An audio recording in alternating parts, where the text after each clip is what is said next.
Two adult men were laughing at a young woman attempting to work out. The gym was full, but no one intervened. That is until Terrence spoke up and caused everyone to stop ignoring the situation. The familiar scent of sweat and rubber filled the air.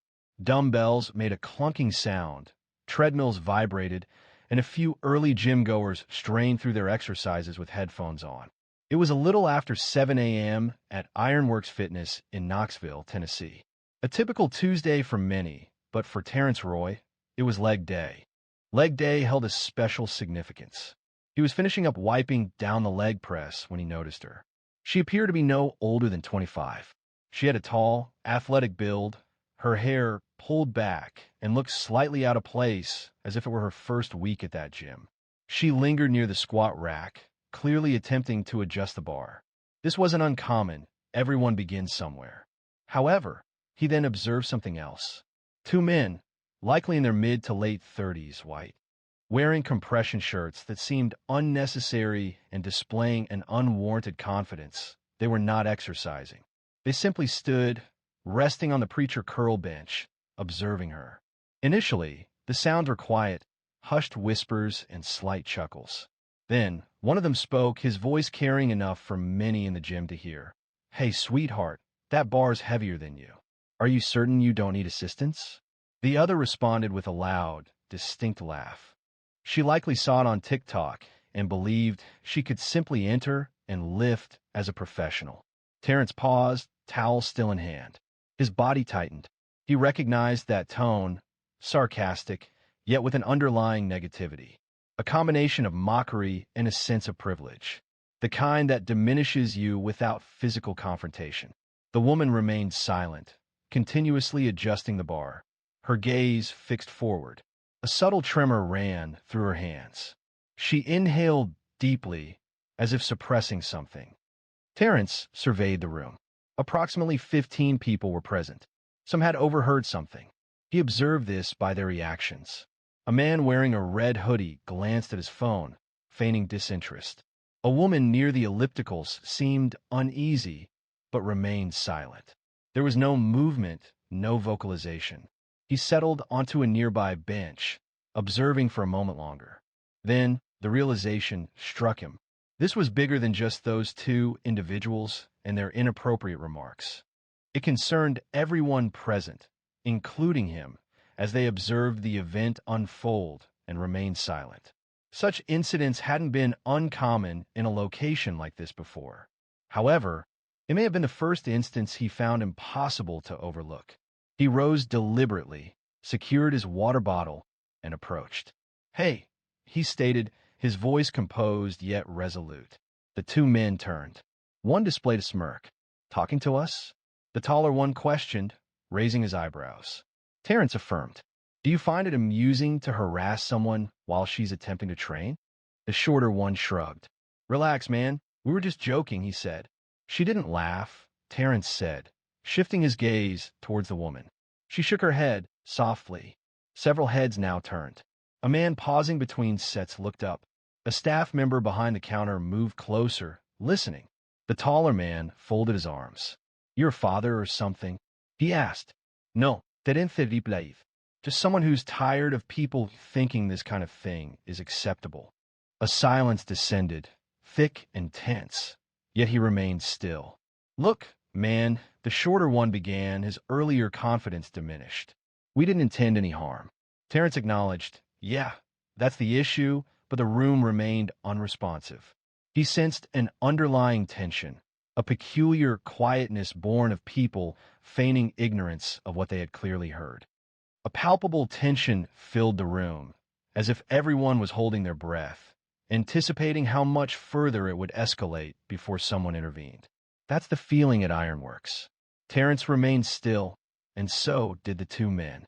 The taller man, identified as Kyle by his bright blue gym badge, still wore a tight smirk, though his arms were now folded across his chest, a less overtly confident posture. The shorter man, Bryce, had taken a step back, as if uncertain if a confrontation was imminent. Terrence was not present to engage in a physical altercation. He didn't need to.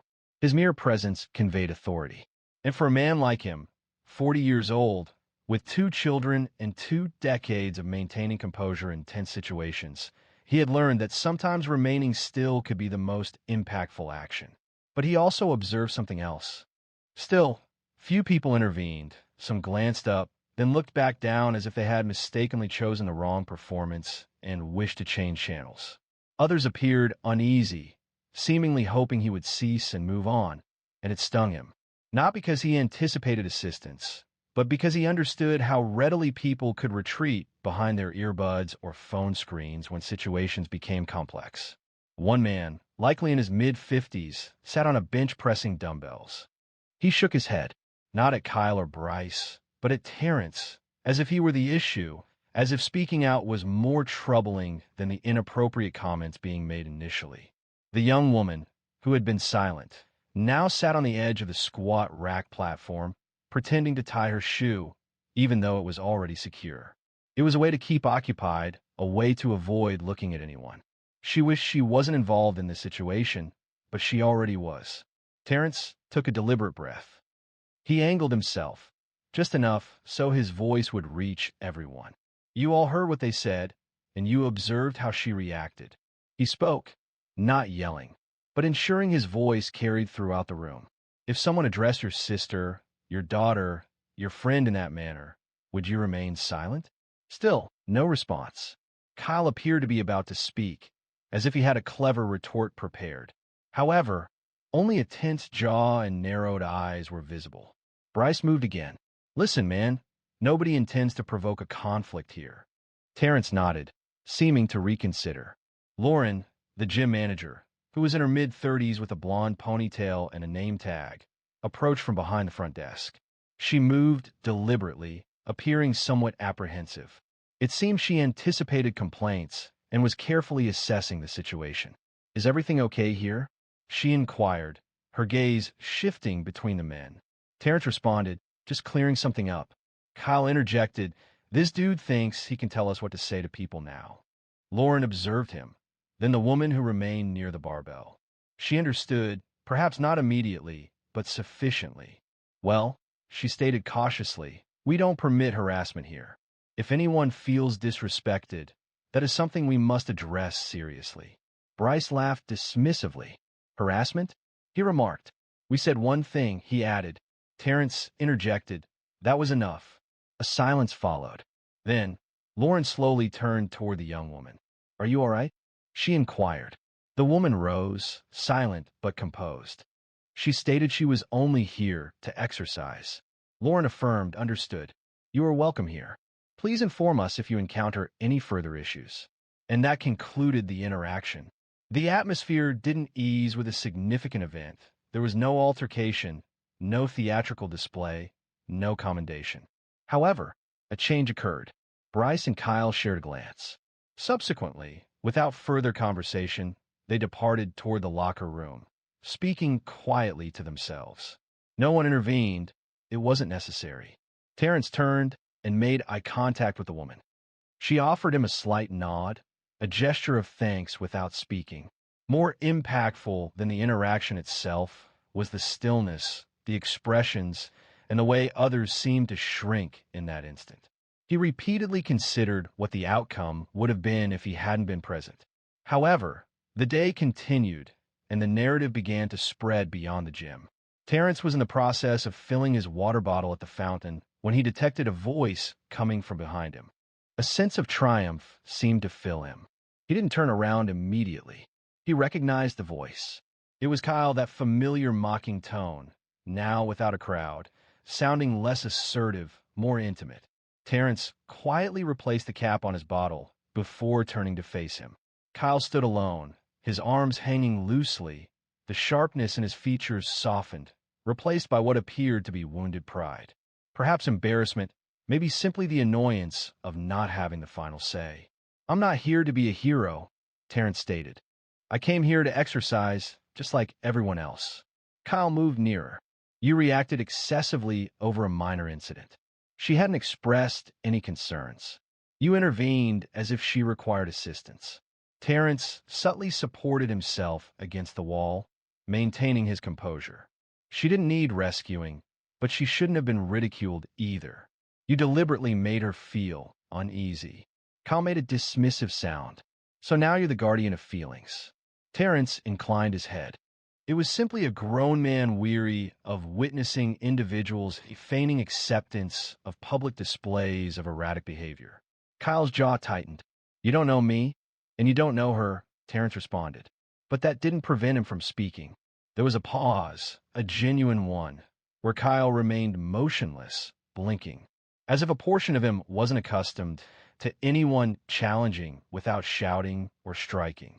Just statements, simply a reflection. Then Kyle surveyed his surroundings. The hallway adjacent to the locker rooms was silent. Just them and a low hum of a treadmill belt nearby. You people always got to make it racial, he muttered. Terrence felt it. That shift, that old tired line, meant to flip the blame, meant to derail. He kept his voice steady. You brought race into it when you thought she was an easy target. You thought nobody would say anything. That's not on me. Kyle didn't answer. I've been in places like this all my life, Terrence went on, and I know when something's just a joke. When a situation arose involving asserting dominance, Terrence remained silent. Then Kyle exhaled sharply and mumbled, whatever, man. As he turned towards the locker room, Terrence observed him leave, then subtly shook his head. It wasn't a reaction of anger, nor of triumph, but of understanding. He had no desire to cause humiliation. He didn't require a public victory. The crucial aspect was that he had been heard, that Kyle, even if unwilling to acknowledge it, recognized it. And at that moment, a voice spoke behind him, quieter this time. It was the young woman. She had changed her shirt, with her hoodie pulled halfway over her head. Thank you, she said, her voice almost a whisper for saying something. Terrence gave a small smile. You're welcome. I didn't know what to do, she added. I just froze. That's okay, he said. You don't owe anyone a reaction. That's the thing nobody tells you. Sometimes just making it through moments like that is enough. She nodded. I'm Janelle, she said to Terrence. They shook hands. Do you come here often? She inquired, with a slight amusement at how predictable it seemed. 3 times a week, he stated, in the morning before work. She responded with a smile. It appears I will begin arriving early as well. Then, she proceeded towards the exit. There were no tears, no dramatic display of emotion. Simply a moment of quiet understanding between 2 individuals who now had a shared experience. However, as that phase concluded, another development had already begun to unfold beyond the gym's confines. By the time Terrence arrived home that evening, the children were already partially through dinner. Sonia, his wife, balanced a laptop on her knee while guiding their youngest through spelling homework, as was typical for a weekday. It reminded him that everyday life continues regardless of significant events that occurred earlier. However, the burden persisted as he entered. He attempted to shed it at the gym, to release it while driving. But such experiences don't always remain where they originate. They travel with you, subtly. How was the gym? Sonia inquired while serving mashed potatoes for their son, Caleb. Terrence paused. It was peculiar, actually, that prompted her to look up, her eyebrows raised. He recounted everything to her. He presented only the facts, without embellishment or exaggeration. What Kyle and Bryce had said, how no one intervened initially, and how he ultimately did. He described Janelle's reaction, the discomfort, and the ensuing silence. Sonia listened intently, chewing deliberately and maintaining eye contact. Upon his completion, she leaned back and released a breath through her nose. It's the typical situation, she remarked, not dismissively, but with a weary tone, a recognizable tiredness. I understand, Terrence responded. However, something about today felt different. Do you mean the fact that you were the sole person to comment? She inquired. Yes, that, and he hesitated. I observed how many people listened and remained silent. Because that's often the way things unfold, she stated, rising to rinse a plate. People avoid involvement. They desire to prevent uncomfortable moments. They're apprehensive about speaking up and becoming entangled. Some believe it's not their concern. He nodded slowly. It shouldn't be typical, he thought. It shouldn't, she replied in agreement. However, it was later that night, after the children were asleep and the house was still when Terrence checked his phone. Alerts appeared from a local Facebook group he followed, Knoxville Fit Life Community. A post detailed the event. Saw something crazy at Ironworks today. A man stood up for a woman being teased by two guys at the squat rack. There was no violence, just a direct challenge, which is commendable. The post already had over 100 comments. Some users expressed praise for the individual. Others inquired about the situation. A few responded with predictable reactions. The complete details are unknown. It seems people are easily offended these days. Humor is no longer tolerated. Terrence did not participate in the discussion. He simply observed it unfold. A short clip was even posted, a shaky, 3-second phone video showing him standing in front of Kyle and Bryce, his back to the camera. A still image depicts a man steadfastly remaining in place. He felt uncomfortable being the focus of attention, not due to shame, but because it diverted focus from the core message. The intention was for the discussion to highlight how easily inappropriate actions can go unnoticed if no one speaks up. The following morning at the gym, the atmosphere had shifted. Janelle was present again.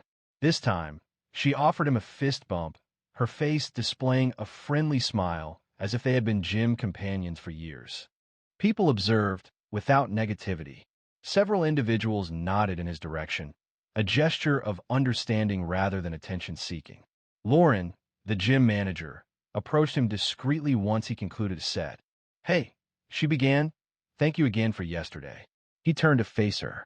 "We're experienced previous difficulties," she explained, with people voicing sentiments they perceive as benign. This time, discussions are occurring about it. Perhaps it will bring about a change. Maybe, he responded. Just as he reached for his towel, a man from the back, appearing to be in his mid-60s, with a wiry build and gray in his beard, approached. "I was here yesterday," he stated. Terrence raised an eyebrow. "Yes," the man confirmed. He paused, then added, "I didn't say anything then. Should have. I have 2 granddaughters. I often think if that were one of them, I want someone like you close by." Terrence remained silent for a moment. Then the man offered a half smile and said, "Appreciate that. My name's Roland. If you ever need a place to stay, I'm around." Terrence hadn't anticipated who would enter next, and the words he would speak. Terrence hadn't expected anyone in particular when the gym doors opened late that Friday afternoon. But there he was, Bryce. No caile, no savagir, no smirk. Just a man walking in with headphones around his neck and something in his eyes that hadn't been there previously. Terrence noticed him the moment he entered. He was uncertain whether Bryce would disregard him, attempt a confrontation, or act as if the previous day hadn't occurred. However, Bryce did not feign indifference. Instead, he approached Terrence directly after he completed his warm-up set on the lat pull-down machine. "Hey," he said, his voice softer than it had been previously. "Do you have a minute?" Terrence hesitated before responding. He maintained his grip on the machine's handle, carefully observing Bryce's expression for any indication of mockery. He detected none. "All right," Terrence finally said. Bryce shifted his weight, restless. "I spoke with Kyle," he started. "He believes you intentionally embarrassed us. He's still upset, but—" Terrence remained silent. "I have 2 sons," Bryce continued, aged 10 and 8. "They were at the park recently. I observe an older boy teasing them. Nothing serious, just provoking them. And I understood. I felt paralyzed. I didn't know how to react. I simply watched." He hesitated. "I recalled my silence during that incident with the girl. We were certainly behaving poorly, and Terrence observed it." "Now what?" "You were right," Bryce stated, his gaze unwavering. "I don't want to be that person, not for my children and not for my own sake." Terrence shifted back a little. "It's not about being correct. It's about recognizing when to cease being the individual you'd avoid encountering." Bryce affirmed. They stood in silence for a moment. Just 2 men in gym clothes, under fluorescent lights, speaking as if the conversation held significance. "I'm not going to apologize for Kyle," Bryce stated. "He's got his own things to sort out. But I do apologize for my words, for my behavior." Terrence extended his hand. "I accept that," they said, shaking hands firmly, briefly, genuinely. Later that evening, Terrence sat on the porch with his daughter, Elise, who just turned 14 and had recently taken an interest in running. She inquired about what occurred at the gym. She remembered hearing her mom briefly mention something earlier. He paused, then recounted the events. He presented the information directly, without minimizing its impact. He described the conversation, the quiet moments, the disagreement, and the subsequent apology. He observed her reaction as he spoke, noting the shifts in her expression with each detail. "So you simply spoke with them?" She questioned, lifting her eyebrows. "Yes," he replied. "I didn't raise my voice. I didn't create a disturbance. I simply asked them why they believed that type of conduct was acceptable. Did that have an effect? It didn't produce immediate changes, but perhaps it prompted reflection. That's frequently how shifts begin." Elise glanced at her sneakers, fiddling with the laces. "I'm not sure I would have the courage to say something like that," she whispered. Terrence smiled. "The interesting aspect is you don't feel courageous when you do it.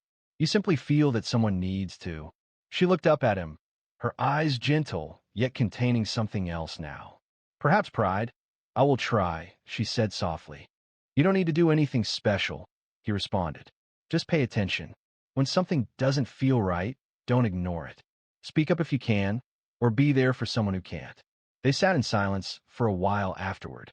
There was no need to fill the space, just the kind of silence that felt substantial instead of vacant.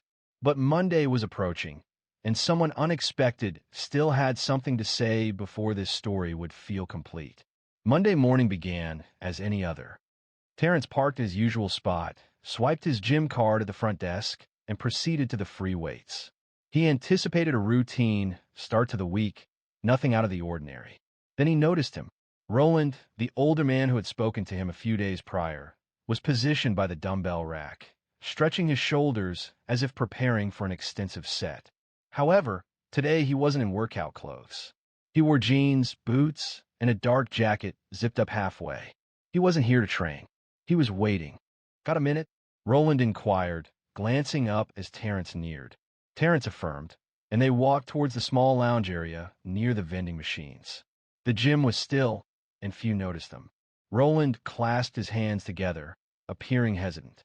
"I've been considering what occurred," he finally stated. "What you did, what you said." Terrence remained silent.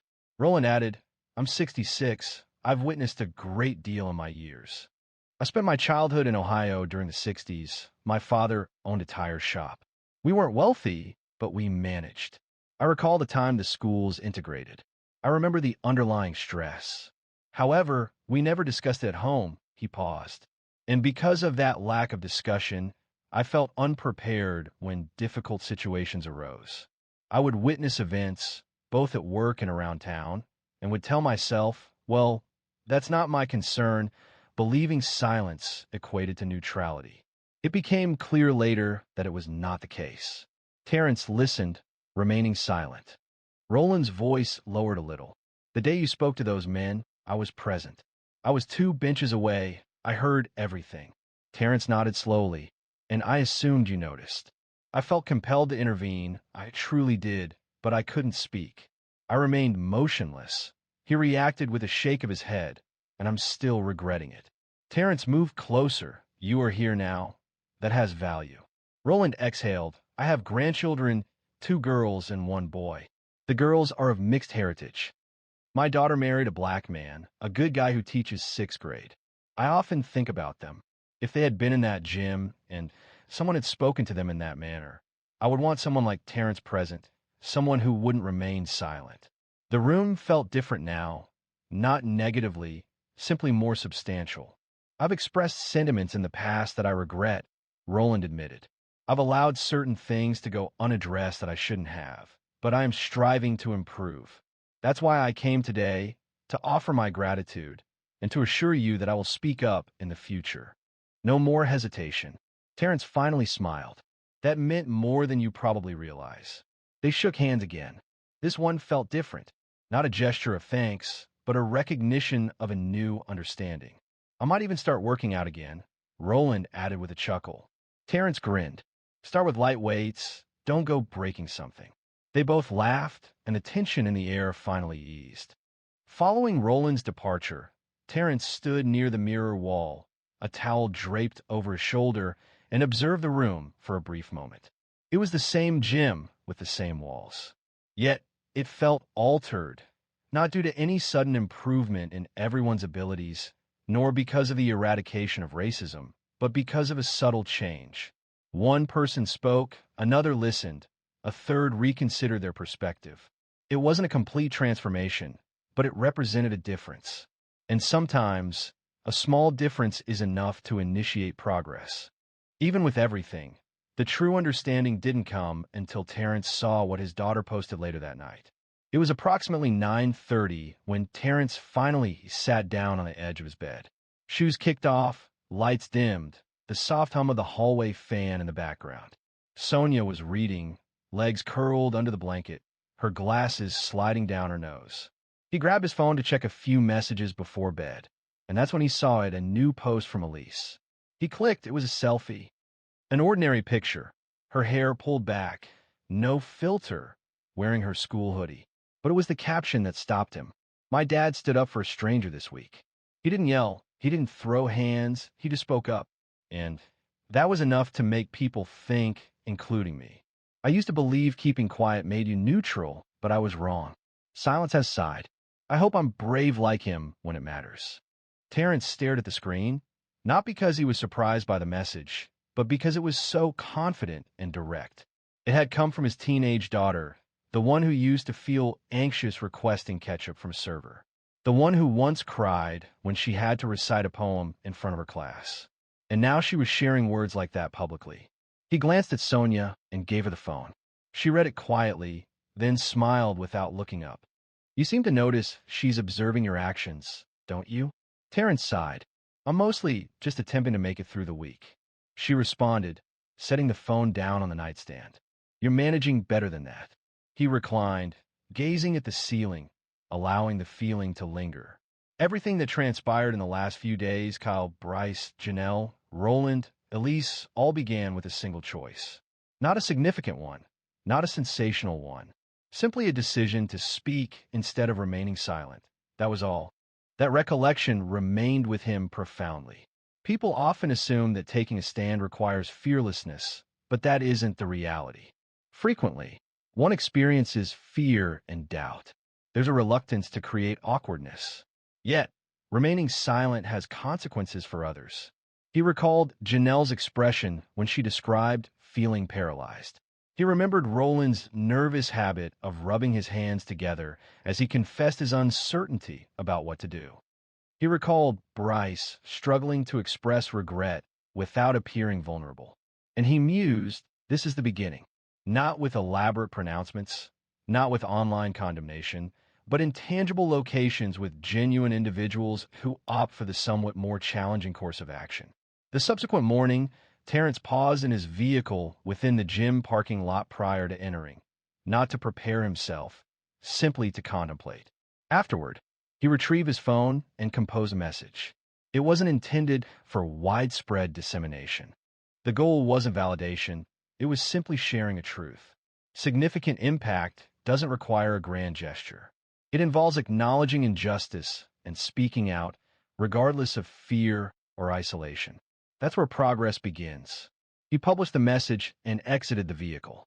It was another Monday, another workout, but with a feeling of lightness he hadn't experienced previously. Many people have experienced moments similar to those described. If you've hesitated in the past, remember you have future opportunities. The important consideration is, in those future instances, how will you respond? Speak out, even when it causes discomfort, even if the matter seems minor. Because remaining silent may preserve your ease, but it won't safeguard another's dignity. And someone close to you may be awaiting a voice such as yours. Should this story have struck a chord, please share it and leave a comment.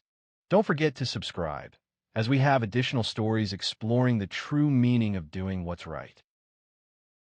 A white student believed it would be amusing to shear a black student's hair in front of onlookers, but the reserved new student he targeted proved to possess a unique form of resilience. 13-year-old Tyrese Reddick requested little when he entered Crest Hill Middle School that Monday morning in Thousand Oaks, California. He carried his backpack, a well-used spiral notebook, and the same lunchbox he'd been using since 5th grade. His mom had written a brief message inside. As she always did, be yourself. That was sufficient. Tyrese felt no nervousness. He's experienced being the new student previously. 3 schools within the past 5 years, a consequence of his dad's work assisting military veterans transition to civilian life. This one didn't seem significantly different.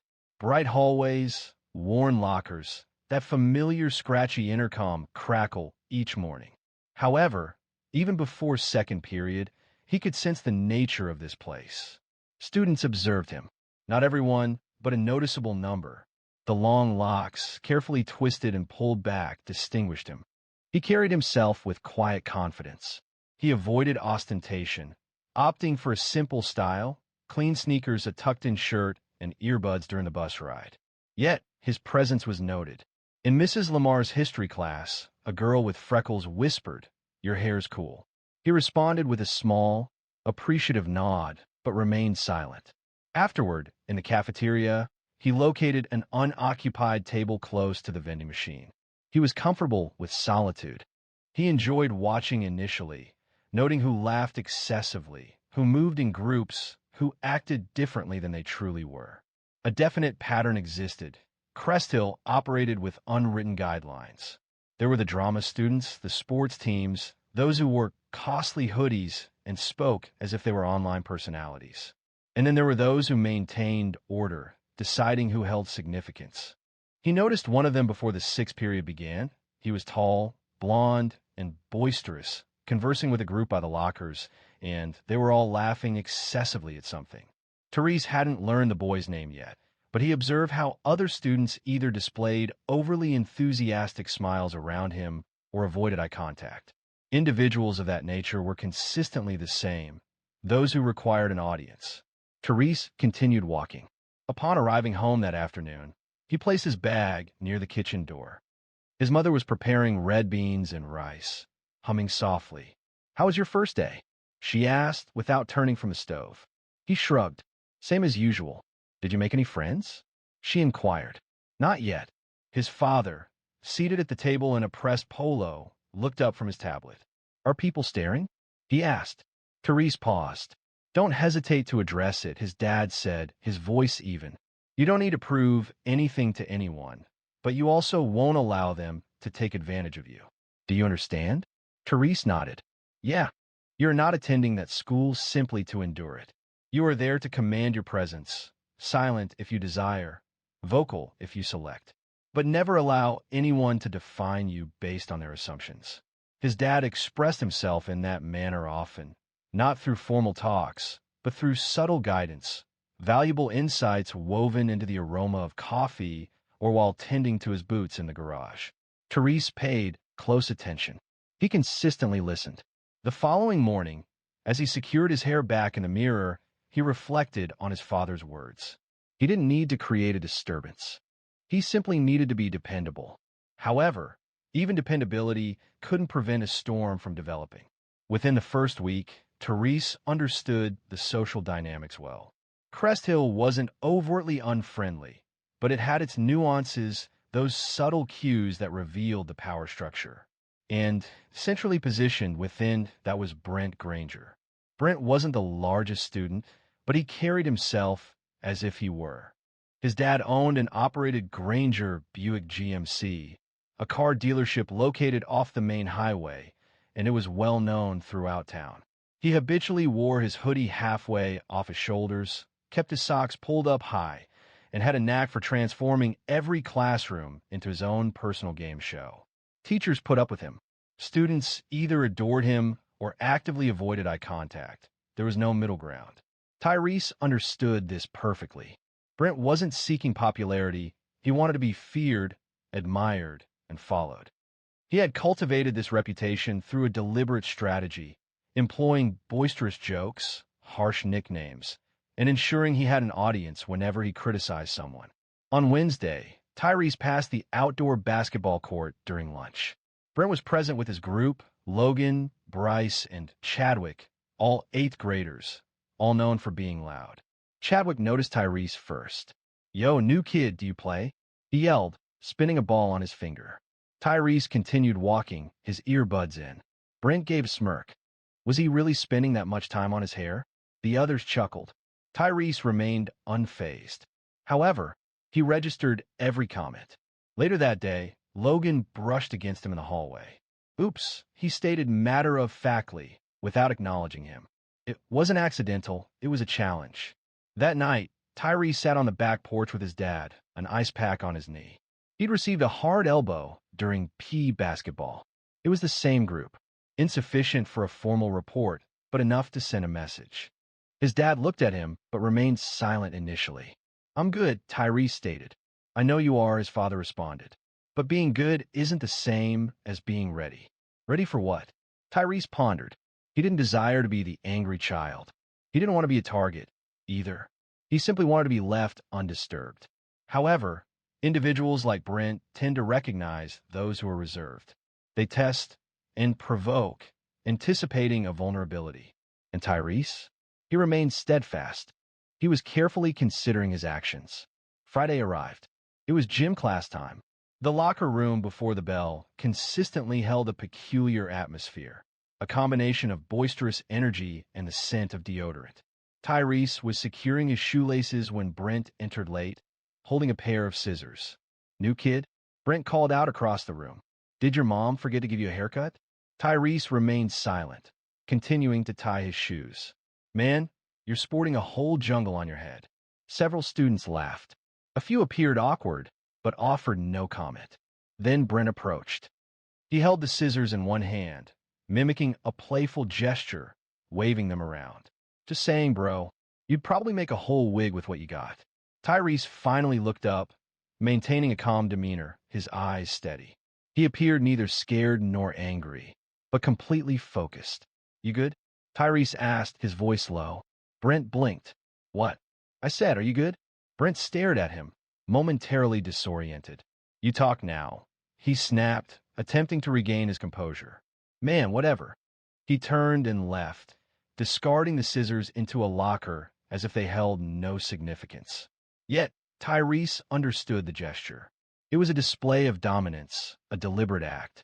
Brent, however, was unprepared for the consequences when the pretense ended. By the start of the second week, a change was palpable. It wasn't overt, nothing that could be documented in an official reprimand. Still, Tyrese sensed it. Entering class, he noticed subtle looks. Not fear, not interest, simply observation. A posture of expectation, as if everyone anticipated a confrontation. He preferred to avoid entanglement. Within Mr. Delano's science lab, he heard a student whisper, "That's the person Brent is involved with." During lunchtime, another student subtly shifted their tray when Tyrese took a seat at the table's end. He remained composed, neither adjusting his position nor expressing any reaction. He simply ate more slowly. One afternoon, while on his way to the library, a seventh grader, a slender boy with braces, approached him near the vending machines. Hey, the boy said, slightly winded, are you Tyrese? Tyrese looked over. He cautioned, just, be careful around Brent. He's been speaking about you. Said he intends to make a statement. Tyrese questioned that. A point? His companion confirmed, yes. He says you believe you're superior to everyone. He's planning to correct you. The young man paused before adding, he did something to a sixth grader last year. He poured a milkshake on his head during lunch. Everyone laughed. It was quite disturbing. Tyrese acknowledged with a nod. Thank you. The boy appeared to want to add something, but someone called his name, and he ran off. That evening, Tyrese lay on the living room rug, feet resting on the couch, looking at his phone. His mom was close by, checking papers. Something on your mind? She asked without looking up. He hesitated. Have you ever had someone harass you just to see you react? She set down her pen and turned to him. You mean like bullying?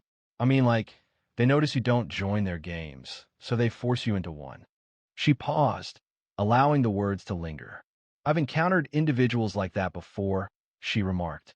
In college, even during my first teaching job, some people struggle to grasp peace unless it aligns with their expectations. He responded, you maintain your principles. You acknowledge your identity, and you refuse to allow others to compromise your stability. He nodded in agreement. His father entered the room. wiping his hands with a towel. "Do you wish to speak with me?" he inquired directly. Tyrese observed them both, then straightened up. "I thought," his dad said, settling into the chair opposite him. "Is that the boisterous one?" "Yes." "What is he doing?" "Nothing yet. Just comments. Bumping into me. Talking as if he's seeking a reaction." "Is it effective?" Tyrese shook his head. "No, but it's becoming tiresome." His father leaned forward. "Let me tell you something," he said. "The world is full of kids like Brent. It doesn't matter if you're 13 or 30. Some of them have loud voices. Some wear uniforms. Some hide behind keyboards. They all behave similarly. They test and challenge you, attempting to provoke a reaction, either a rash response or retreat," he indicated by tapping his finger on the coffee table. "You refrain from either action. You remain composed until they acknowledge they're confronting an unexpected challenge." Tyrese looked at him. "Can I strike him?" he inquired. "If necessary," his dad replied, "but not fueled by anger. Never out of anger. You strike to halt the behavior, not to dominate." His mother remained silent, but offered no disagreement either. The following day, Brent passed Tyrese in the hallway and bumped his books from his hand. The papers spread out, fluttering across the tile. Brent smiled, a seemingly accidental gesture. Tyrese bent down, gathering them up individually. Several students paused to observe. Others looked away. Brent remained, waiting. When Tyrese straightened, he remained silent. He simply stared, a prolonged gaze that made Brent blink. "What?" Tyrese spoke, his tone even, just enough to convey, "I see you. I am not afraid of you, and I am not responding as you instructed." Brent's smile disappeared. "However, some individuals require explicit clarification, detailed step by step." It was gym day once again, and the locker room was filled with typical middle school activity. Sneakers scraping against the floor, lockers banging, the sound of inexpensive deodorant spraying permeating the space. Tyrese consistently prepared quickly. He entered and exited swiftly, avoiding conversation, showing off, or joking. He approached it as a task.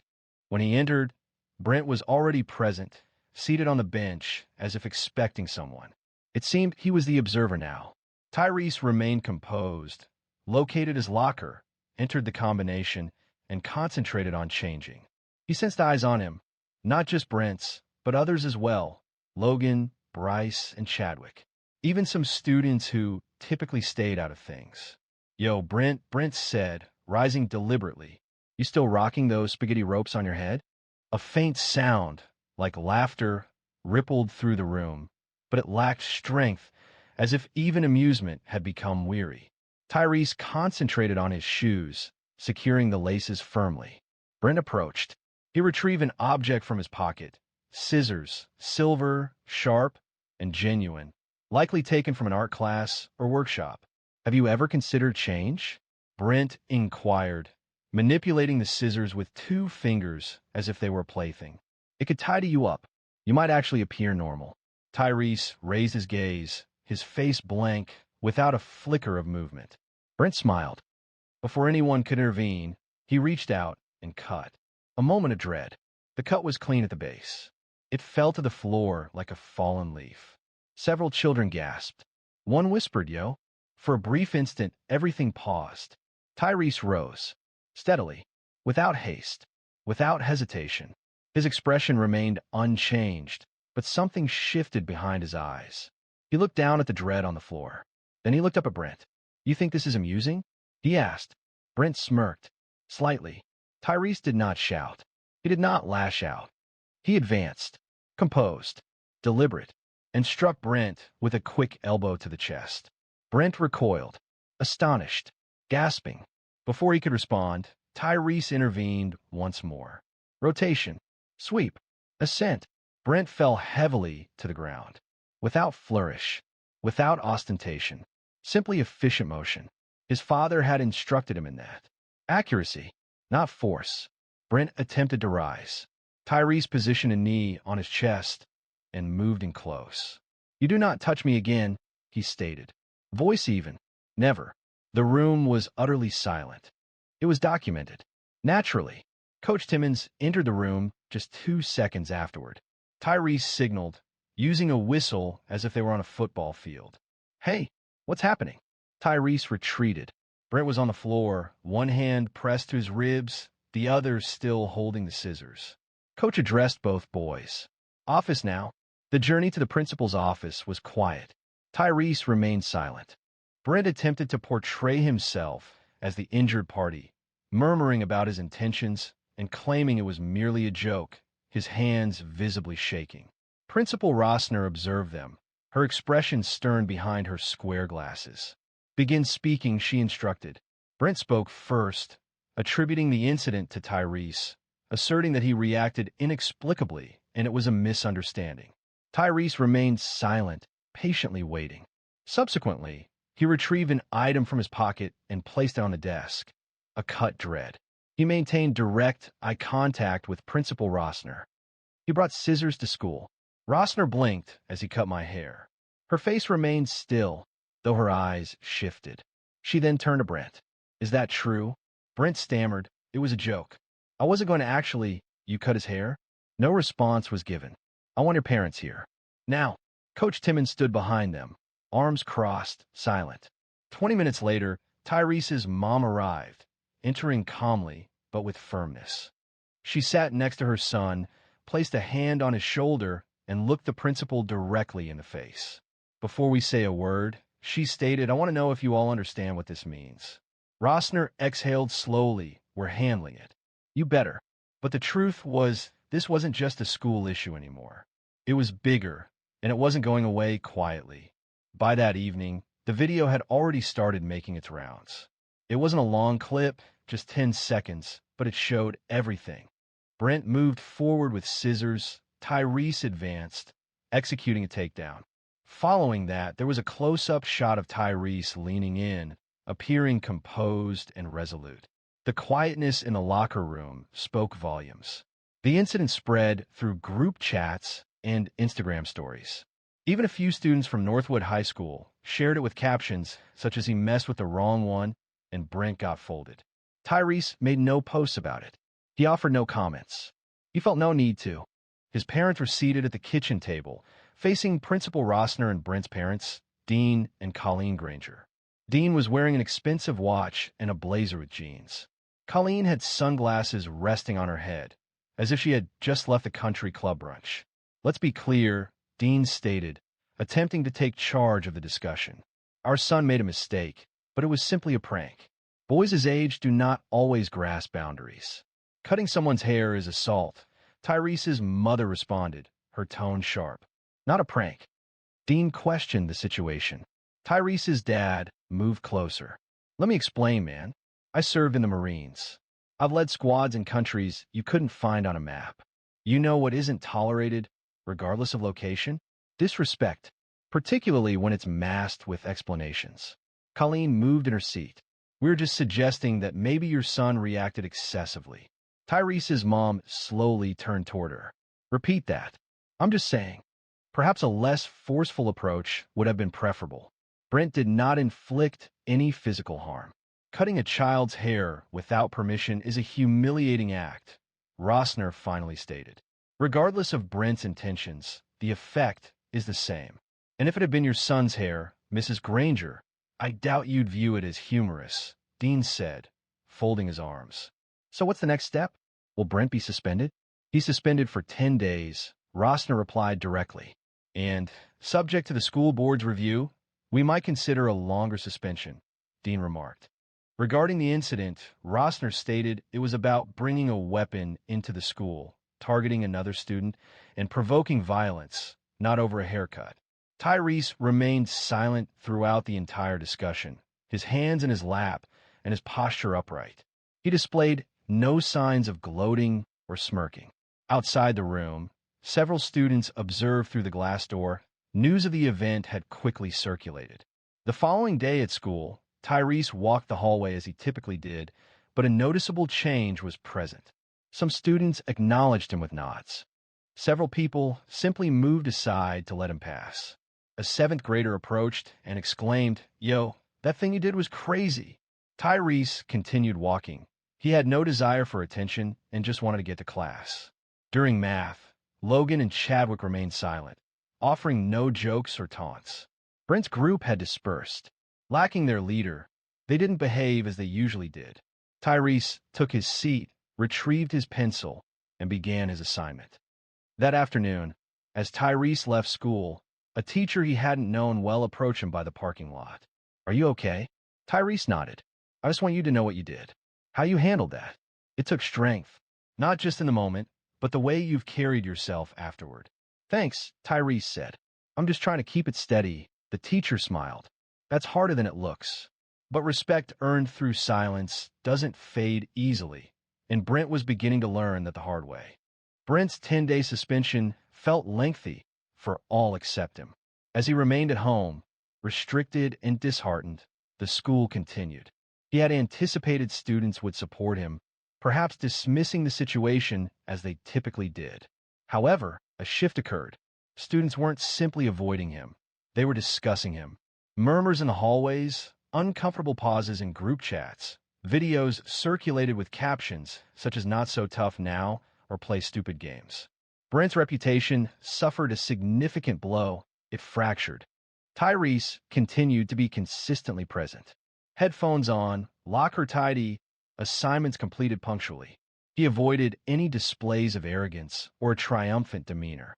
However, his presence felt more substantial now. Not intimidating, simply resolute, as if he was unyielding. The following week, the school arranged a facilitated meeting between the families. An opportunity to discuss the incident and, at least from the district's perspective, reinstate a conducive learning atmosphere. Tyrese was reluctant to attend. His parents advised him, sometimes the most impactful action is simply being present. And that's what he did. They convened in the counselor's office. It was a small room with a circle of chairs that didn't match. Brent entered with a tense neck and a wounded sense of self. He avoided eye contact with Tyrese. His mother appeared more irritated than regretful. His father wore the familiar smirk, as if he were attending out of duty, not thought. Ms. Harrell, the school counselor, inhaled deeply. "We're not here to revisit what occurred. Our intention is to allow everyone the opportunity to share their feelings and discuss how we can proceed." She addressed Brent. "Would you like to start?" Brent adjusted in his chair. "I was simply joking around. There was no intention behind it." Tyrese remained silent. Brent continued, "I didn't realize it would be such a significant issue." Tyrese's mom raised an eyebrow. She stated that cutting a boy's hair is a deeply personal act, particularly when that hair symbolizes something beyond mere appearance. Brent mumbled, "I wasn't aware of that." Tyrese's father stated, "You didn't care to know. That's the difference." Ms. Harrell then addressed Tyrese, asking, "Would you like to say something?" Tyrese looked up, making eye contact with Brent for the first time in the room. "I didn't come here to fight," he said quietly. "I didn't come here to make friends either. I came here to get through school." Regarding his hair, he added, "That's my business. It's part of me. You touched it like it was yours to joke about." Brent shifted in his seat, remaining silent. "I didn't strike you due to a loss of control," Tyrese explained. "I struck you because you needed to grasp a certain point, and verbal communication wasn't effective." A pause settled over the room. Brent's mother then addressed the group. "We have discussed boundaries with him." "Have we, Brent?" Brent responded with a restrained nod. "Yes." Ms. Harrell added, "Occasionally, consequences provide more valuable lessons than spoken words." She then turned toward Tyrese. "Are you satisfied with the current situation?" Tyrese gave a slight shrug. "I do not require an apology." Brent raised his head. "I do apologize, however." Tyrese observed him, not with the intention of causing Brent discomfort, but to understand his delivery. Frankly, Tyrese didn't detect much substance behind the words. "Okay," Tyrese stated finally. "Then carry it." "Carry what?" Brent asked, puzzled. "The apology? The lesson? The understanding that not everyone will permit you to belittle them and dismiss it with laughter?" Tyrese rose. "That's all I needed to say." His parents followed him from the room.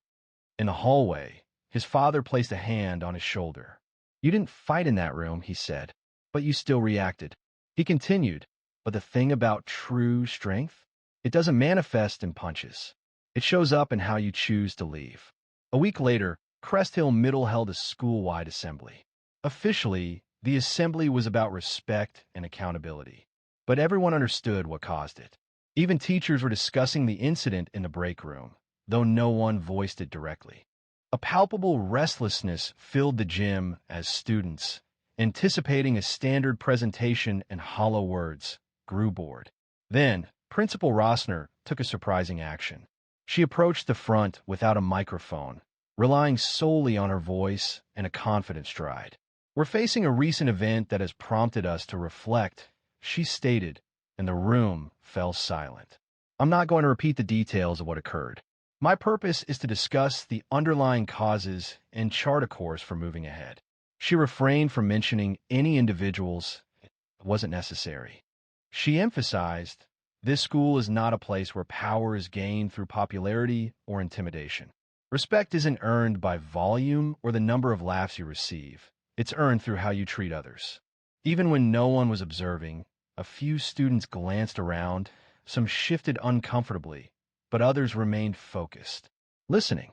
Tyrese was seated near the back. He didn't withdraw. He didn't exaggerate his presence, either.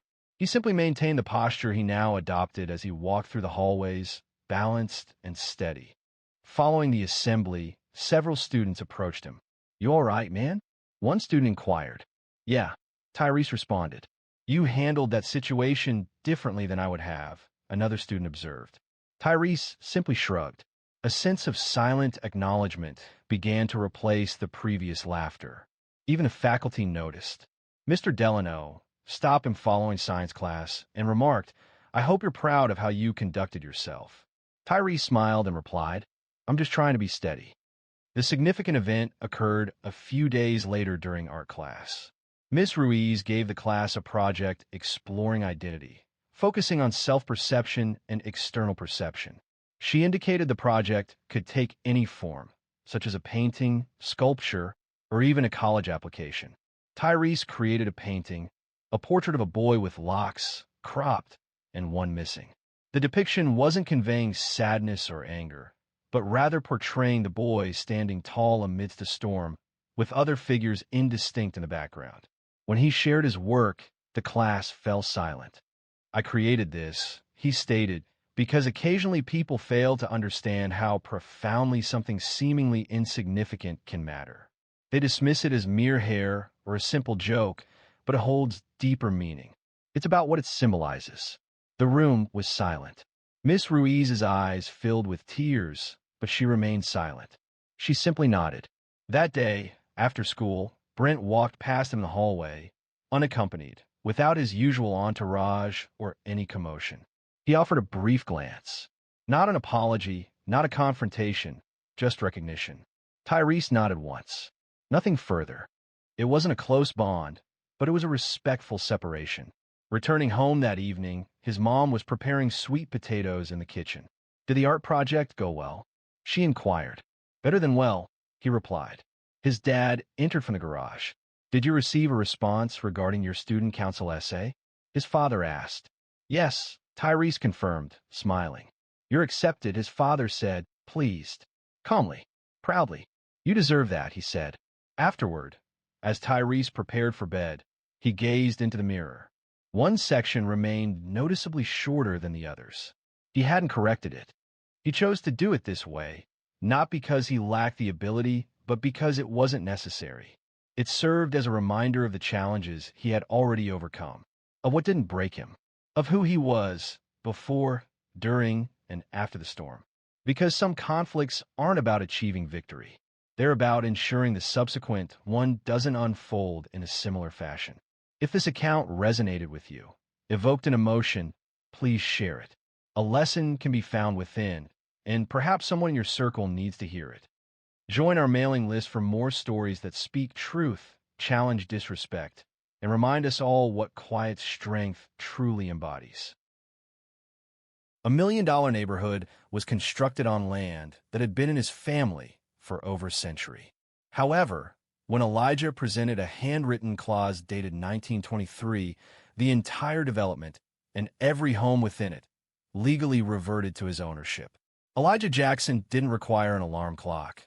For 30 years, he had woken naturally just before sunrise, made his coffee, and walked out to the back porch of his father's old farmhouse near Opelika, Alabama. From that quiet wooden deck, he had a clear view across the southern field, the very field where his great-grandfather Otis grew sweet potatoes in the 1930s, and where Elijah's own children had once played in the tall grass. But that morning, something was amiss. The ground felt altered. It trembled. Elijah peered into the distance. Beyond the trees, past the fence line, plumes of red dirt rose into the sky. The machinery was present, heavy, loud, and incongruous. He placed his coffee down and headed towards the sound. Reaching the ridge, he halted, stunned. 3 bulldozers were visible. Behind them, construction teams in hard hats and neon vests were marking the ground with flags, as if claiming it was unclaimed land. But it wasn't. He quickened his pace, the Georgia clay swirling up around his boots. "Hey," he called. A woman in a light gray blazer turned toward him, sunglasses and a clipboard in hand. She seemed out of place in a field. She appeared someone who had never worn work boots. "Can I assist you, sir?" she inquired, her voice suggesting she already anticipated the response. Elijah surveyed the scene. "What is the purpose of your presence on my land?" Her eyebrow showed little movement. This parcel was approved for residential development under West Haven HOA's expansion permit. "You must be mistaken." "Mistaken?" Elijah's voice rose slightly. "My name is Elijah Jackson. That piece of land has been in my family since 1923. It is not for sale. It never has been." The woman held her clipboard up like a shield. County records indicate this section was listed as unclaimed due to boundary discrepancies during the last zoning update. "You're welcome to speak with our legal team, but construction is already underway." Elijah's heart was thumping hard now, but not from fear. "Ma'am, that land is not unclaimed. I have walked it every morning since I was 27 years old. My father was born right over that rise. You're building on ground that holds more history than you could encompass with your permits." She offered a polite, empty smile. "Then I suggest you take it up with zoning and planning. We're moving forward." The machines revved louder behind her. Foundations were being dug. Trees that once shaded Elijah's childhood baseball games were now being stripped away root by root. He didn't yell. He didn't curse. He simply turned and walked back towards his house. His pace was slower now. Inside, he went directly to the cabinet above the fireplace. It held old papers, maps, and deeds, dusty and yellowed with age. He recalled his father once saying Otis didn't trust anybody with this land, not even the government. At the time, Elijah had considered it mere paranoia. But as the ground outside was being torn apart, that paranoia felt more like protection. He carefully unfolded the brittle deed and saw it. The faded ink revealed Otis Jackson's name. 88 acres were purchased for $480 in 1923. There were no loans, no banks involved. It was built on sweat, grit, and the unwavering pride of a man determined to leave nothing for anyone else to claim. Elijah settled down. Documents lay before him. A growing unease began in his stomach. Something felt amiss. This wasn't simply a clerical error. He reached for the phone and contacted the Lee County Zoning Office. "I'm calling regarding a construction crew impacting a portion of my property. My name is Elijah Jackson. My family has owned this land for over 100 years. The person I spoke with initially responded with a detached, scripted tone. They stated that if my land was affected by the zoning realignment, I should have received a mail notification. I did not receive any notification. They suggested that notices can occasionally be lost, and then ended the conversation. It was dismissed with that, lost. Potentially, decades of family ownership could be jeopardized by a misplaced envelope. However, Elijah wasn't solely feeling anger. He recalled a story his father had shared with him. Years had passed since Elijah had last touched the old trunk located at the back of the hallway closet. He pulled it out slowly, coughing as dust filled the narrow corridor. His knees cracked as he knelt, unlatching the brass lock. The lid opened with a tired creak.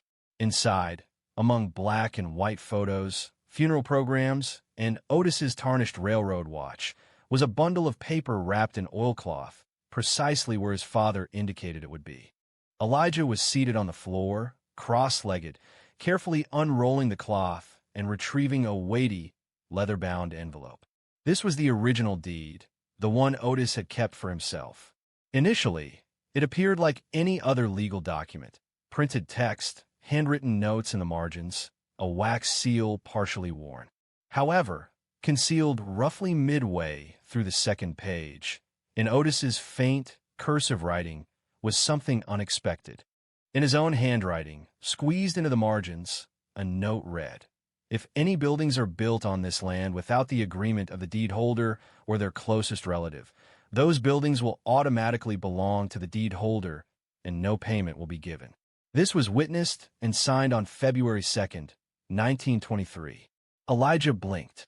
He read it again and again. His hands trembled. He wasn't legally trained, unlike lawyers, but he knew the story behind that clause.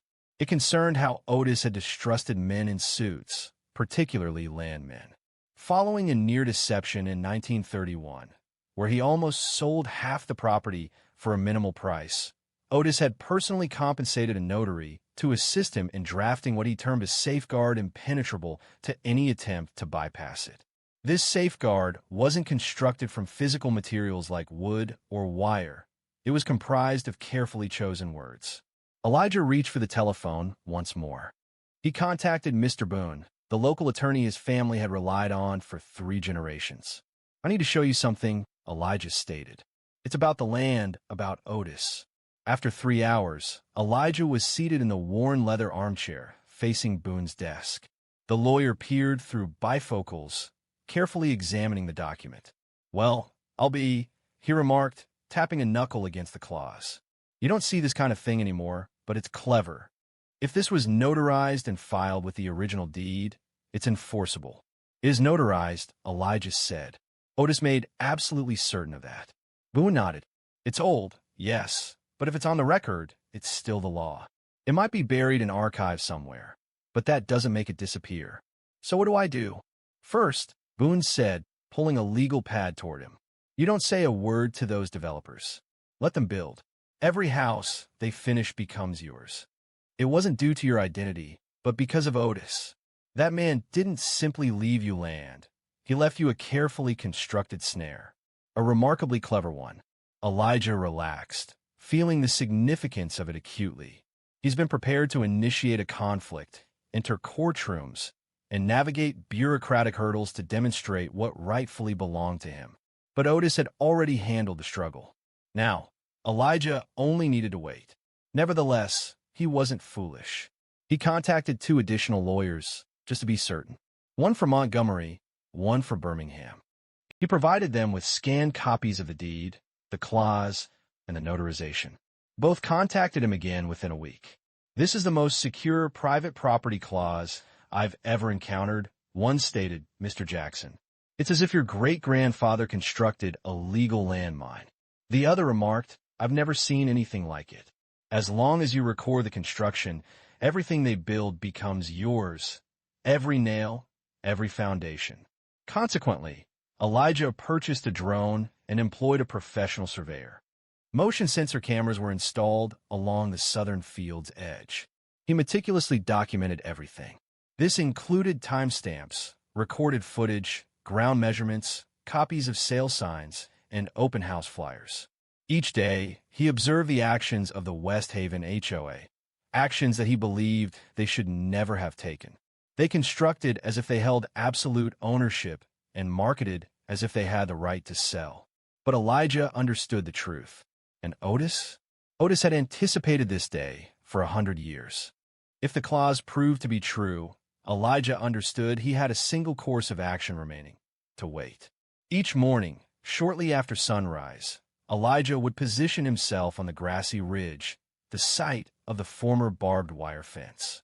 He would rest against the wooden post that he and his father had set into the ground many years prior, with his arms crossed and a camera around his neck, observing. The land below was undergoing change.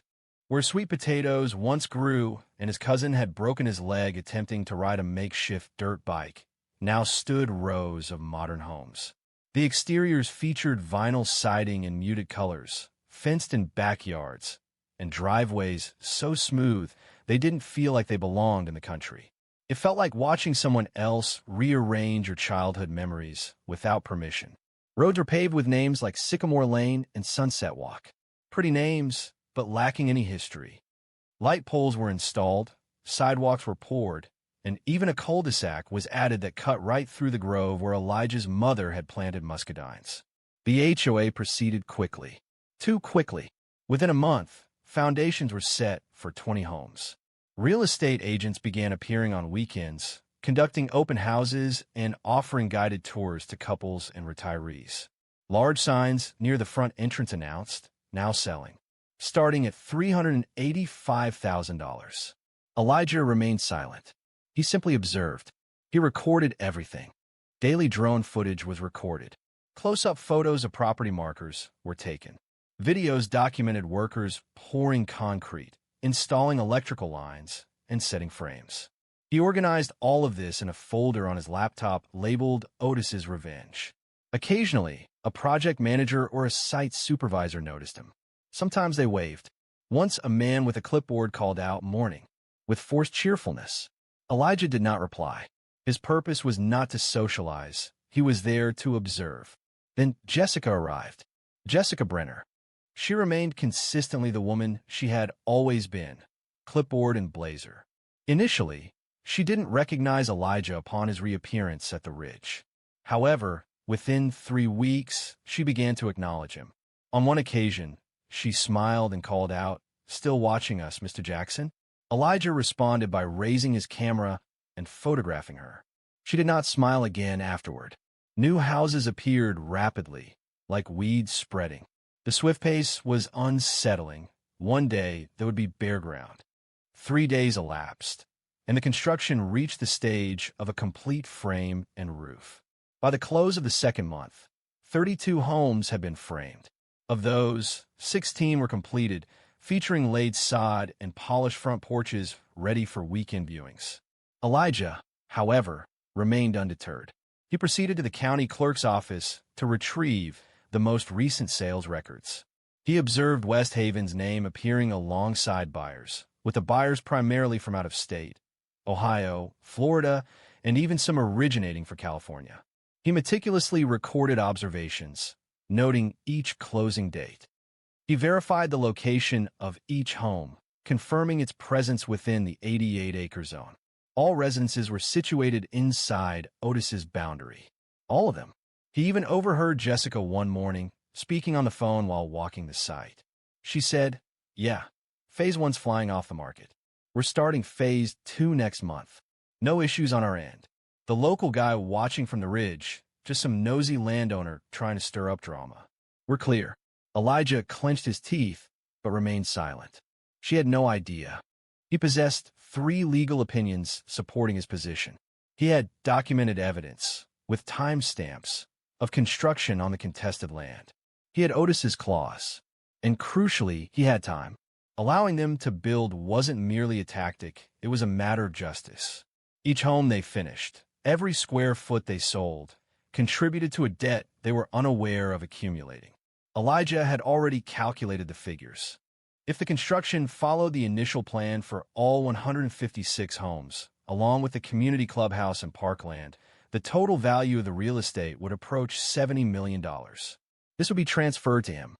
Jessica believed she was developing a neighborhood, but Elijah understood the reality. She was, in effect, expanding his portfolio. However, as the sold signs accumulated, Elijah started questioning how long he could delay the arrival of actual families. The first time Elijah observed children cycling on the newly constructed sidewalks, he experienced a disconcerting sensation in his chest. A profound sadness, not anger nor regret. The children were oblivious. Naturally, they played, circling, chasing, laughing as children do. Their parents watched, enjoying coffee on porches overlooking the Jackson property. This was land Elijah's great-grandfather had cleared manually. A few houses down, a young couple was unpacking boxes. The man waved. Elijah raised his hand a little without knowing why. He was unfamiliar with them. They were unfamiliar with him. The new driveway occupied what had previously been his grandmother's garden. He walked home at a slower pace that day, not due to any need discomfort, but because the anger that had propelled him was beginning to transform into a different feeling. That evening, he was alone in his den, the deed spread out before him, as usual. The clause remained present, tangible, and still his. However, now he saw faces connected to the houses. He recognized people, not suits, not developers. Families were attempting to establish themselves on property they were unaware was not available for purchase. He reached for the telephone and contacted Boone. "I need to discuss something with you," Elijah stated. Boone responded, "I'm listening." Elijah continued, "If I delay until all the houses are completed, the price will increase significantly. However, if I intervene now, I might prevent these people from facing a difficult situation. They've just moved in, Boone. I observe a young girl riding a bicycle with training wheels today." A considerable silence followed. Boone's voice softened. "That presents a difficult ethical decision, Elijah. You are requesting something that is not permissible. It's a personal matter. Legally, you are justified, as Otis confirmed. However, what kind of justice do you seek?" "I am unwilling to cause harm to these individuals," Elijah stated. "Yet, I do want West Haven to be held accountable. They didn't merely trespass. They obliterated my family's history as if it held no significance. Then perhaps the true inquiry is it possible to inflict pain upon them without harming the people who purchased those homes in good faith?" Elijah rubbed his eyes. "Is it possible?" Boone paused once more. "Gaining their commitment requires careful consideration and meticulous attention to detail. Allow them to actively participate in the process, enabling them to take ownership. Ensure your guidance is clear and impactful, so it resonates even before others become involved." Elijah reclined in his chair. The ceiling fan rotated slowly above him. "I observed someone planting a tree today," he remarked quietly. He appeared pleased, as if envisioning this as their permanent residence. "Perhaps it still could be," Boone responded. "The outcome relies on your actions." That night, Elijah experienced little sleep. He revisited the perimeter of the property, holding a flashlight, observing lights shimmering from windows overlooking the southern field. Within those houses, families were establishing themselves, displaying pictures, preparing meals, and putting children to sleep. He couldn't have been responsible for their losses, yet he couldn't overlook the arrogance of West Haven, Jessica Brenner's dismissive gesture, the unanswered calls from their lawyers, and their disregard for generations, as if constructing on unclaimed territory. Elijah remained motionless for an extended period at the tree line. The wind rustled through the tall grass. He recalled Otis, remembering the nights that man had kept watch on the porch, a shotgun resting across his lap, prepared for any trouble. Otis favored immediate action. However, Elijah valued strategy and carefully considered his options. He resolved to wait until the final brick was in place, not to inflict harm upon the families, but to ensure those who had shown disrespect towards his family faced the complete consequence. And then, he would ensure no one ever forgot the name Otis Jackson. But Elijah understood that patience wouldn't simplify the next phase. It would only make it more significant. The notification arrived by mail, enclosed within a polished invitation featuring gold detailing. "You are cordially invited to the grand opening of West Haven Estates, Phase 2 celebration and ribbon-cutting ceremony. Join us for food, live music, and a look at the future of luxury living in Easter Alabama." Elijah examined the card for a minute before setting it on the kitchen counter beside the deed. The event was scheduled for a Saturday morning in April. At that time, 138 homes were completely built. An additional 18 were undergoing final inspections. The community center had recently opened, featuring a pool, tennis courts, and a marble floor lobby resembling a country club. It was being hailed as the crown jewel of the county, and every inch of it was situated on Jackson land. The night before, Elijah carefully ironed his only suit, the one he wore to church, weddings, and funerals, paying special attention to the cuffs, a detail Otis would have emphasized. He packed a leather folder containing the original deed, the notarized clause, the surveyor's report, photo evidence, and legal opinions. He placed it on the passenger seat with the care one would give a newborn child. As he arrived at the newly paved entrance of West Haven Estates, the morning sun broke through. Banners fluttered in the breeze.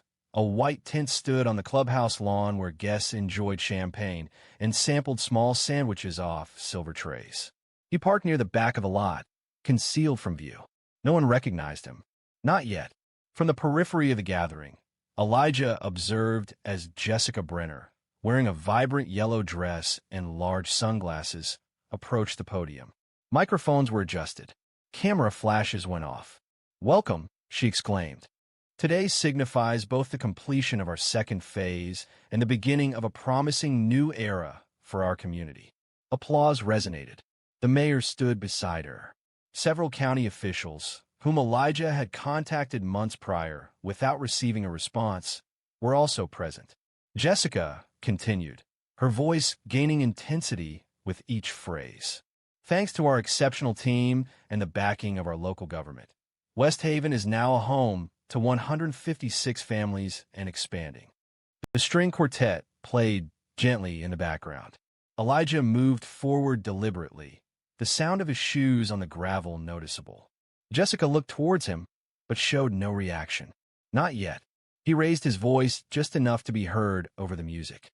"Before you cut that ribbon," he said calmly, and the crowd fell silent, heads turning. Jessica blinked. "Mr. Jackson," she said, her voice strained. "This is a private event." "I understand precisely what this concerns," Elijah stated. "That is why I am present." The mayor appeared doubtful. "Could you please elaborate on the problem?" Elijah raised a leather folder. "I am Elijah Jackson. My family has held title to this land for more than 100 years, and every house, road, tennis court, and mailbox West Haven constructed sits on property that was never legally theirs." Murmurs of confusion rippled through the audience. Jessica moved away from the podium. "We pursued all legal avenues. A zoning error occurred some time back that you failed to fix," Elijah added, opening the file. "And significantly, this deed from 1923 includes a provision drafted by my great-grandfather. It specifies that any building constructed without permission transfers ownership to the deed's owner." He presented the document. A reporter, standing close, moved to photograph the page. Jessica's expression remained unchanged. "You're attempting to deceive us," she whispered. "That clause is invalid after this length of time." Elijah remained unmoved. "I've had this examined by 3 lawyers. They all concurred. It carries legal weight.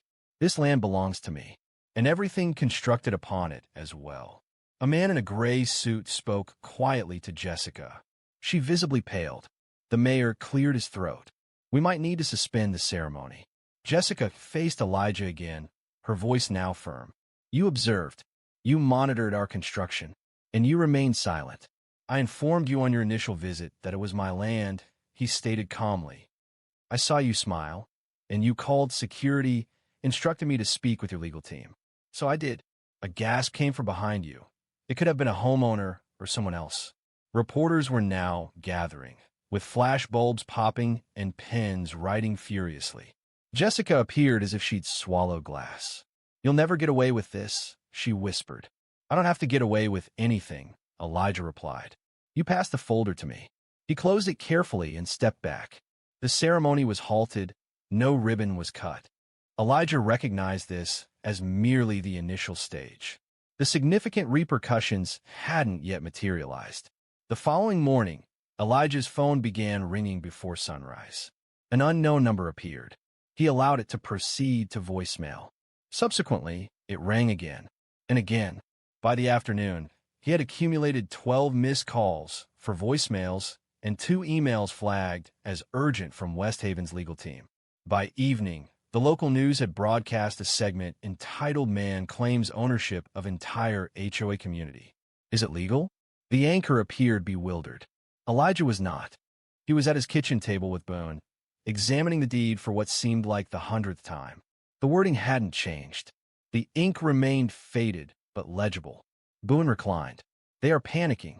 They constructed $1 million project on land they didn't own. You possess every advantage. That night, West Haven's president telephoned directly. Elijah didn't recognize the voice.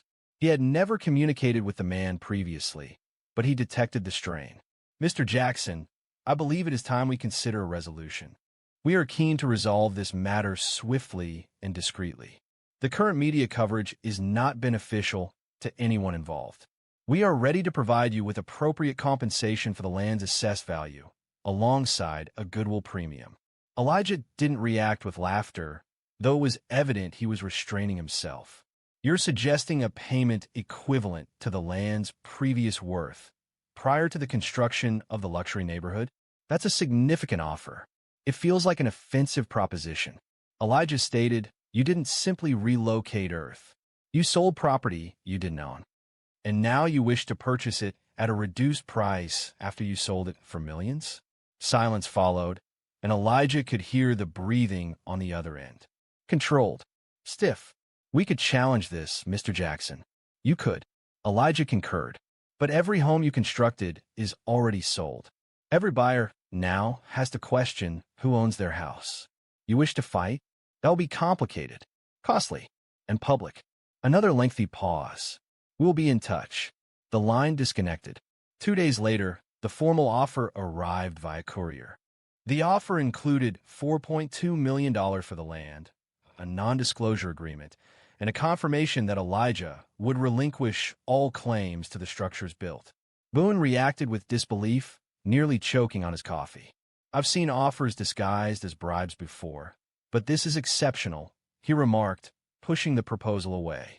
Elijah remained silent, his attention fixed on his neighbor's children, using a trampoline recently installed where his grandfather used to park his tractor. He was unwilling to have those children displaced. He was unwilling to have those families hurt. However, he also would not allow West Haven to escape with minimal consequences. Therefore, Elijah prepared a response. He refused the offer, requesting the complete assessed value for each sold home and unsold lot, reduced by a 10% discount for a comprehensive settlement.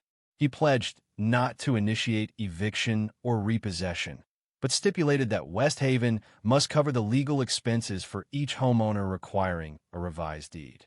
He insisted on ownership of the community center, parks, and all remaining properties, requesting $61 million. There were no restrictions on speaking publicly, and a public apology was required. Jessica did not contact anyone. Her name was absent from any new official communications, though Elijah received reports. She was reportedly on leave. Some believed she had been dismissed, while others said she resigned. Regardless, the dispute had escalated to the boardroom. During the following 4 weeks, legal representatives from both parties met almost daily. Boone and Simone were seated opposite West Haven's corporate counsel, meticulously negotiating while Elijah largely observed the proceedings. They explored various approaches, proposing a reduced sum, hinting at arbitration, and even implying Elijah had knowingly permitted construction to proceed. Elijah remained composed, stating, "You built on my land. I didn't request it. I cautioned you against it. You disregarded me." Ultimately, West Haven conceded. The concluding agreement was finalized 6 weeks after the unsuccessful ribbon cutting. Elijah's total compensation amounted to $54 million, along with ownership of the community clubhouse, the undeveloped lots, and complete legal authority to oversee the correction of homeowner deeds, ensuring no families were displaced. The settlement was formally revealed at a public press conference. Elijah made brief remarks, expressing gratitude to his great-grandfather for his vision and noting that the past occasionally safeguards the future. He departed quietly, avoiding any media attention or interviews. A desire for tranquility remained. However, Elijah wasn't complete. He needed to ensure Otis's legacy represented something greater than retribution. The funds didn't alter Elijah, not in the anticipated manner. He continued to reside in the familiar house, the aged farmhouse where he'd spent his childhood, where his mother's cooking had permeated the walls with the aroma of fried okra, and where Otis's hammer marks were still evident in the doorframe.